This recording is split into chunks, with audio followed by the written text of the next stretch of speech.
Okay. All right, Good to go. let's call the meeting to order. If we could get a roll call. Mr. Pike, I am here. Mr. Zire, not here. Mr. Matthews does not appear to be on the line. Dr. Siemens Here. and Mr. Delahunt. Here. Okay, we have a quorum. I'm here too.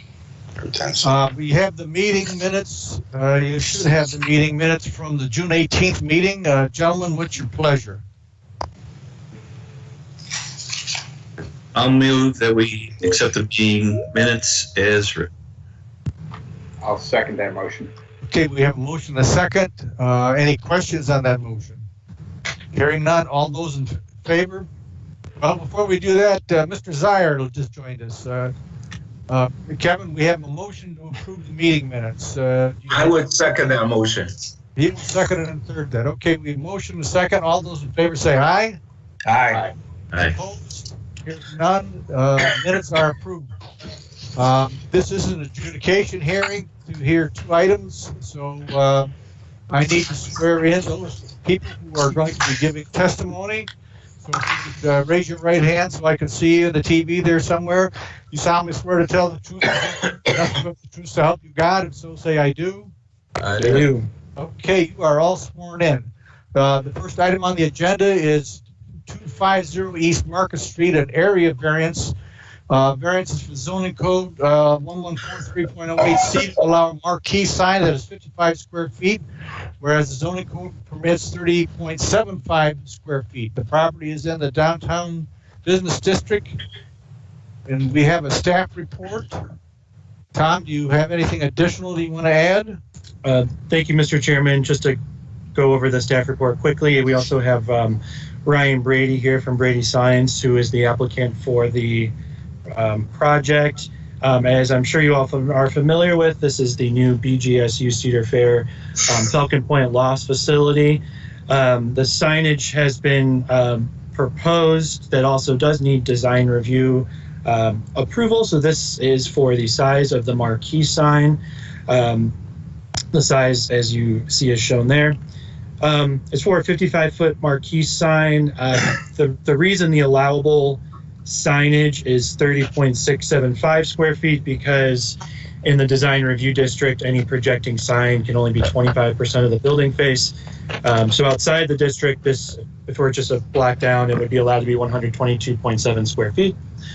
So in essence, due to the size of the building, the height, and the nature of the eastern wall also being about 240 feet in length, staff does think that that does support the granting of the variance, and we think it's within an appropriate context within the design review district. We did get two pieces of public comment that I want to read into the record for this project. The one comes from Debbie Neal and Jackie, I believe it's Senish at 279 Market Street. It says, we would appreciate if the request would be denied and that they stick to the current zoning codes or smaller sign. The building, in our opinion, is already too large for the space that it was built upon, and larger signage will only make the building look more out of place. We don't understand why they need to have this sign, that large of a sign installed. When you say marquee, is it a digital lighted sign? We may be small, but we had to comply when we hung our signage on our store, so we don't understand why this facility can't be made to comply as well. The second one was from John Hody on behalf of property they own at 422 Market. It says, the area variance at 250 East Market Street to allow marquee sign as 55 square feet, whereas the zoning code permits 30.75 square feet. I am the manager of J&J Again LTD, owner of the property at 422 Market Street. I have no objection to this request and offer my full support of same, signed John Hody. Those are the two pieces of public comment. And with that, let's see if the applicant, Mr. Brady, has anything to add, or if I have any, can answer any questions for the board, I'd be happy to. Well, Tom, before we start, the sign, the allowable square footage is based on what? The size of the building, size of the lot, height of the building? It's based on the building frontage. So because it's on Market Street, it would be calculated on what the building front is along the street. So it doesn't take into account the height of the building, which I think here plays a role in terms of its and what the size of the sign, what appropriate signage would be. So yeah, it's strictly based on the building frontage and along the street. Okay. And Mr. Brady, were you here when we swore everybody in? He's on mute. I just unmuted. Sorry about that, guys. Okay. Yes, I was there. Yep. So you were sworn in. Yes. Okay, great. All right. Is there anything you wish to add to this? I'll just give a little bit of detail on the sign construction. I do know that Lynn Harlan from Maroos was planning on being here. He was texting me. He was having some issues, I think, connecting to Teams, but I just tried to resend him the link. So he may be jumping here too while we're discussing this. But yeah, the sign itself.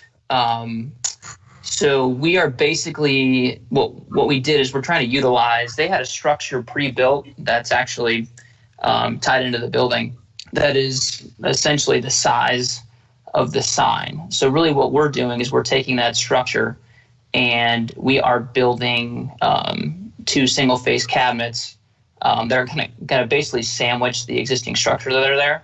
And then you see the graphics that say BGSU on the front. The sign itself is not illuminated, and the decoration of the sign it's an aluminum cabinet that's with just has flat vinyl on it. So there's no illumination component to it, no digital marquee or anything like that. So as far as the graphic portion of it, it's pretty plain, pretty subtle in the scheme of things. Other than that, yeah, I mean, we're just taking 2 cabinets and sandwiching the existing structure that they had built and then incorporated into the building. So size-wise, that was the size that was intended from the original building design. So we really didn't have too much of a say in the overall size of the sign. We were just basically working with the structure that was existing when we got pulled into the project itself. So just from my opinion is that the magnitude of the building, I think it's 4 floors. It takes up almost that entire corner of that block. A 50 square foot sign is, I would say, I think fits with it. But that's just my opinion. So yes, I mean, those are my comments. I don't know if Lynn was able to jump in or not here, but Lynn did. This is Tom. Lynn did just join the meeting. Okay. Does Lynn want to add something to what's already been presented?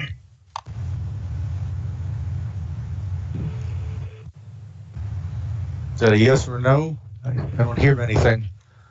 I've got one comment I'd like to make before we start is my big concern is not approving this sign or not approving it, but more of as big as the building is and of the number of first floor potential tenants are in there. I'm assuming that there's more tenants going to be here than just BGSU and the apartments. Is that correct? Potentially one other. This is Lynn, one other. Okay, Lynn, before you start discussion, we need to swear you in if you're going to give testimony. So if you raise your right hand, I don't see you, but I see your name. If you would promise to tell the truth, the whole truth, and nothing but the truth, so help you God. If so, say I do. I do. Okay, you were sworn in. Please give your testimony. Yeah, there's one like 1,400 square foot retail space besides the residential and the academic. So potentially one tenant. Is that tenant on Market Street or is that tenant on Hancock? It's on Hancock. It's on Hancock, in the middle between the residential entrance and the academic entrance. Okay. My concern is I don't have a problem with the sign because of the massing of the building. It's actually 5 stories tall and as long as it is, but I really don't want to see someone on Hancock Street come back now and ask for a similar size sign and use the same reasoning. Well, because the building is so big, we'd like to have a sign that big. Because I'm thinking that the complaint from the people on Market Street that have a retail store is that they've been limited to the sign size, and I have no idea what that was, but I just would hate to see too many of these signs on this particular building. With that statement, I'll open up the board to other questions or comments, concerns. Mr. Chairman, can I make a quick comment about Yes, that? please. This is Tom. So I from staff level, we would agree with that. I think this particular sign, because describes the whole building, whereas if an individual occupant of a commercial space along Hancock Street, Hancock came with a variance request to exceed the signage, staff would likely not be in support of it for the reasons you mentioned. Just want to say that that I'm in agreement, and they do have about 240 square feet of length, so we would calculate that based on the frontage of that individual commercial tenant space. So I just wanted to give that from staff's perspective. Thank you. Okay, that's helpful. I just want to throw that out as if someone came in, you have to tell them in advance that this has already been looked at once and that they're not likely to pass, although it still has to come. And the board is 5 members, I'm only 1, so those are just my opinion. So any comments or questions from the balance of the board? John, if I would, this is Ryan Brady. On that Hancock elevation, there is a secondary sign that isn't a part of our discussion today for the residential entrance that we're doing a very small blade sign for. And just to give you an idea of size, it's approximately 2 feet by 3 feet, so a 6 square foot sign. So I think the intention, at least when we designed that, was that if they do, once they have a second tenant in there, that it would basically mirror that size. So I mean, we're talking about much more of a secondary sign plan than this in the 50 square foot marquee sign out front. Okay.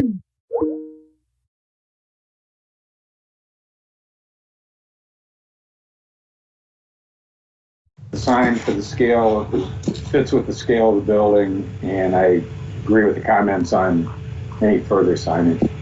Okay, Mr. Delahunt? I'm fine with it. Mr. Zier? I'm fine with it too, and if you're interested, I would make a motion to approve this variance. I am interested. So we have a motion. Is there a second? Second. Okay, is there any questions on the motion? Hearing none, if you could poll the board, please.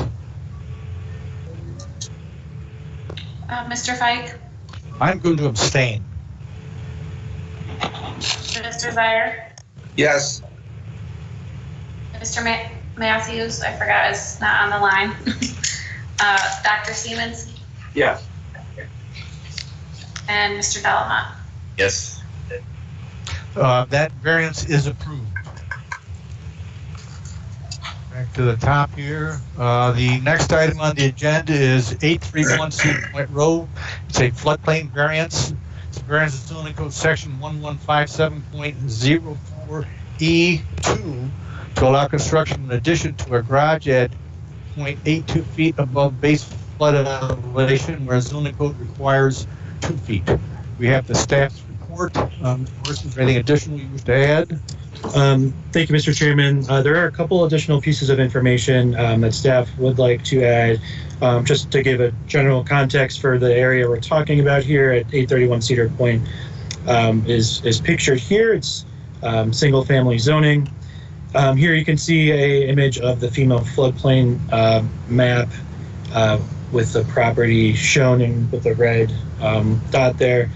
And an image of the property showing, as you can see where the balcony juts out in the middle there is the location of the proposed structure and the site plan. So if there's any questions about any of these images or plans, let me know. We can move back and forth to them.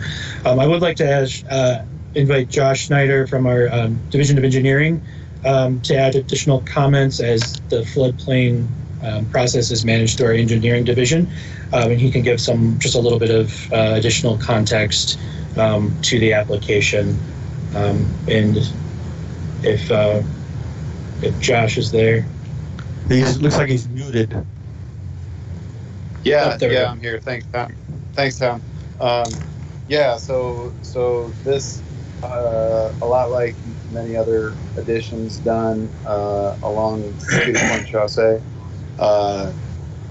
essentially comes down to the option of raising the elevation of the finished floor or adding flood vents to said structure. And in this situation, Mr. Gardner, for purpose of the variance, chose to do neither of those, and so that's why we're here. You want to rephrase that? You said he had two choices of add flood fence or raise the structure. You said he's going to do neither. Correct. Because Okay. those are the two options to comply with the ordinance. Okay. Yes. And just another clarification, the Corps of Engineers elevation is one elevation, and the City of Sandusky's adaptive elevation that is 2 feet higher than that. Is that correct? Yeah, that's correct. We have what's called freeboard 2 additional feet above that. Okay. Anything else, Mr. Horstman? That is all. Thank you. Okay. I'm assuming, Brent, that you're going to speak on your behalf? I am, and also John's going to speak. Okay, great. I'll say this. First of all, the home was built 100 years ago on that lot, and the material from that home came from the West Hotel, which was tore down to make way for the State Theater. And they actually built 2 homes over there, so it was one of the probably 5 original homes that was built at Cedar Point. It actually made it on the brochure for George Beckling when he was selling those lots off over at Cedar Point. The concern I have is the way to get in and out of that garage and in and out of the house is at the bottom of a stairwell, which will empty into the garage. And that stairwell elevation is that 578 elevation, 578.02. And so if I were to comply with the elevation of 579.2, another little over a foot above that, I would not have a exit for fire safety at the bottom of that stairwell into the garage. It's not only awkward, it's a dangerous situation, and I have currently 3 generations living in the home, and soon my father-in-law will also be moving in the home. There'll be 4 generations, so we'll span from 4 years old to 84 years old in that home. And I think doing away without the normal ingress and egress for fire that we're used to at the bottom of a stairwell, I think is not a good situation to be put in. So that's why I couldn't do the other one. I'm going to let John speak to the flood venting issue and tell you that. I just wanted to tell you the layout of the house is such that it didn't afford me a good opportunity to raise it. Okay. Mr. Hancock? All right, let me put a little context to this. The existing house has been exempted from flood insurance requirements. It's already had a removal by FEMA from the flood zone. And this garage addition was designed to also be compliant with FEMA's regs.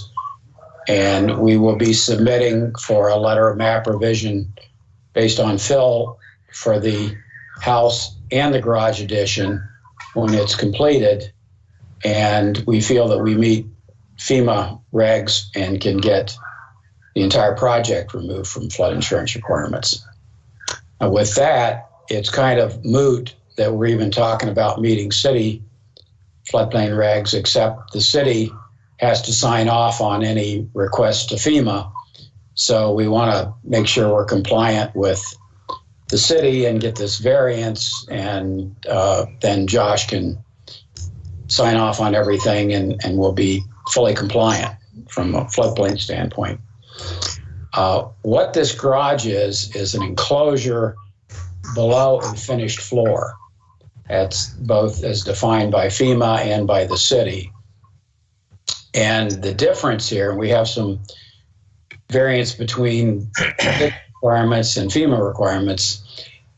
For an enclosure below finished floor for FEMA, it would only require flood venting if the exterior grade or the finished floor is below the base flood elevation. In this case, we're above base flood elevation, so FEMA, in my interpretation, will not require any flood venting. And they'll be fine with 57802 enclosure floor elevation and our exterior grade elevation around the structure and the house, which is all above 577.2 base flood.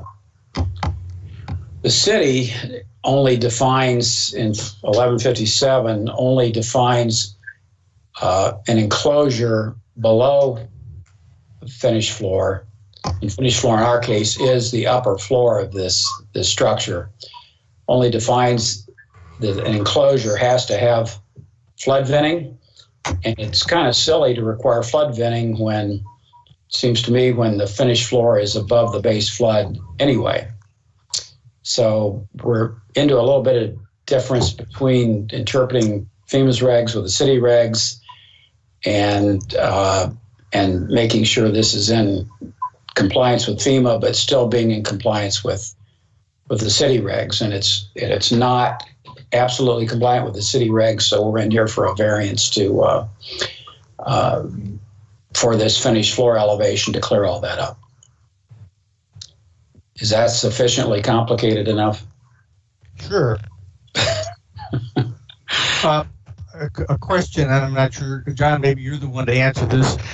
Is there also a lot split happening here? I mean, it looks like is there two lots that the house is on, or is the house on one lot and there's a separate lot? There are two separate parcels, and we have done a lot split from the one parcel to add to the house parcel so that the garage addition meets with the zoning requirements. I think that's already all been done and approved administratively. Yes. Is I don't know, is Josh still here? He can tell us that it has been completed. I'm here, but I would defer that to planning, either Greg or Tom.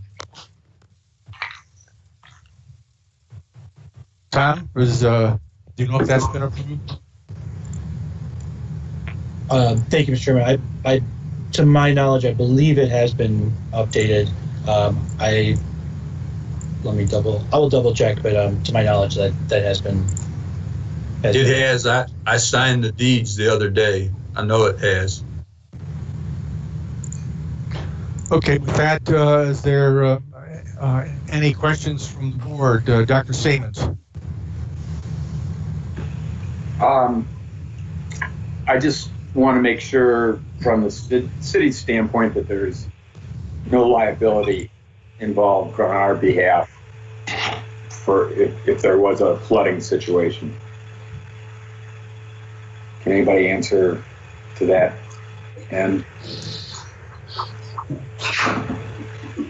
This is Josh again. Yeah, I mean, I guess I can't give a legal opinion to that effect, but I mean, I think that's the point of the variance application and process is that any instance that varies from what we have written in code, once it's approved, then we the city then move forward with it if it is approved. So I can't say that someone can't sue someone after the fact if property damage happens. As a point of reference, Dr. Siemens, both at Sport City or across the water and down at Cedar Point, this is something I hate to say we routinely approve, but we have done this numerous times for Cedar Fair. And I don't know if we've done it for anybody else along Cedar Point, but I know we have for Cedar Fair. Yes. I recall that. Anything else, Dr. Seaman? No. Mr. Delahunt? No, I realized that we had done this already for Cedar Point, so I have no issue with it at all. Okay, Mr. Zier? Yes, this is a bit different in that it's not a corporation such as Cedar Point that's making this application. It's a private individual. And upon the sale of the property would disclose to any buyer that this variance had been granted. And, it's certainly up to the seller and the buyer to do their due diligence to make sure that they're aware of these circumstances that we're approving. Okay. Are there any other questions or comments?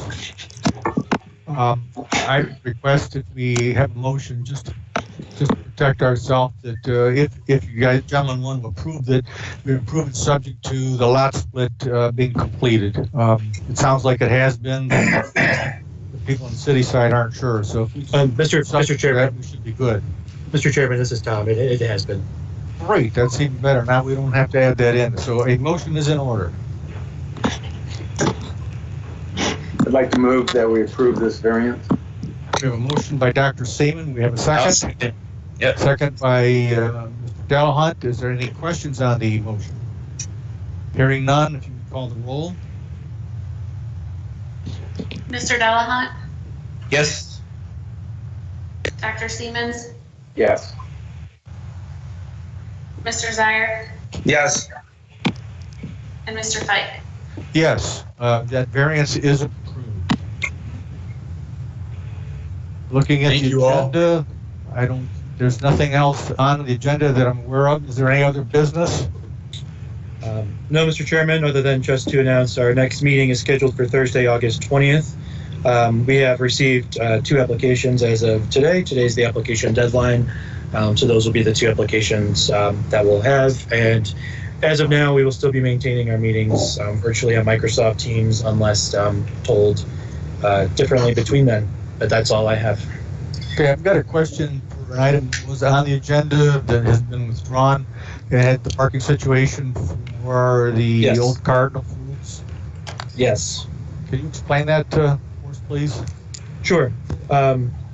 So it was upon review, when looking at the applicant was scheduled for site plan approval at the Planning Commission for the following meeting, and it was found that there's a section in the zoning code, or in the site plan section of the zoning code, that allows for the Planning Commission to make modifications to parking requirements based upon on-street and public parking. And so it was determined by the Planning Commission under that section that they believed that they were able to modify that based upon the surrounding parking situation. So the Planning Commission did approve it under that section. Can we get a copy of what was approved so I've got an idea of what the numbers were? Or if not to the board, can I get it individually? Yeah, we can send that along. That would be great. Thank you. Sure. Anything else from the board? No, Dr. thank you, Seaman? John. Thank you, John, for the question. I was wondering the same. Mr. Delahunt? I'm good, thank you. Mr. Zier? Nothing more, thank you. And our motion to adjourn is in order. So, There's a motion, and did I hear second from Mr. Zier? Second. All right. All those in favor say aye. aye. We are adjourned.